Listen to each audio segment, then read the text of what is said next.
પોરબંદરમાં યોજાયેલી અનોખી સ્વિમિંગ સ્પર્ધા વિશે કે જ્યાં દેશના 16 રાજ્યોના 1500થી પણ વધારે તરવૈયાઓએ દરિયાના તોફાની મોજા સાથે બાથ ભીડી હતી। શિયાળાની ઠંડી વચ્ચે પોરબંદરમાં અનોખી સ્વિમિંગ સ્પર્ધાનું આયોજન કરવામાં આવ્યું। શ્રી રામ સે સ્વિમિંગ ક્લબ દ્વારા યોજાયેલી સ્વિમિંગની આ સ્પર્ધાનું આયોજન સ્વિમિંગ પુલમાં નહીં પરંતુ સમુદ્રની લહેરો વચ્ચે કરવામાં આવ્યું છે, જેમાં 16 રાજ્યોના 1500થી પણ વધારે તરવૈયાઓએ ભાગ લીધો। આ સ્પર્ધામાં 500 મીટરથી 15 કિલોમીટર સુધીની સ્પર્ધામાં 18 વર્ષના યુવાઓથી લઈને 80 વર્ષ સુધીના વૃદ્ધોએ પણ ભાગ લીધો। મહત્વનું છે કે પહેલા માત્ર રાજ્ય કક્ષાએ આ સ્પર્ધાનું આયોજન થતું હતું, પરંતુ સારો પ્રતિસાદ મળતા રાષ્ટ્રીય કક્ષાએ આ સ્પર્ધાનું આયોજન કરવામાં આવે છે। સમુદ્રમાં તરવું તે ખૂબ જ કપરું કામ છે, પરંતુ સમય જતાં આ સ્પર્ધામાં ભાગ લેવાનો પણ ક્રેઝ વધી રહ્યો છે।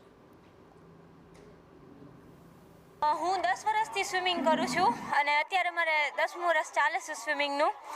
આ અનુભવ મારા માટે બહુ સારો રહ્યો છે। દર વખતે સારો જ થાય છે, આ વખતે વધારે સારો રહ્યો।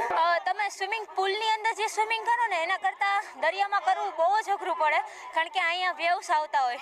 સ્વિમિંગ પુલમાં એવું ન હોય, દરિયામાં એવું હોય તો એની સામે જે આપણે ફાઇટ આપવી ને એના માટે સ્ટ્રેન્થ જોઈએ।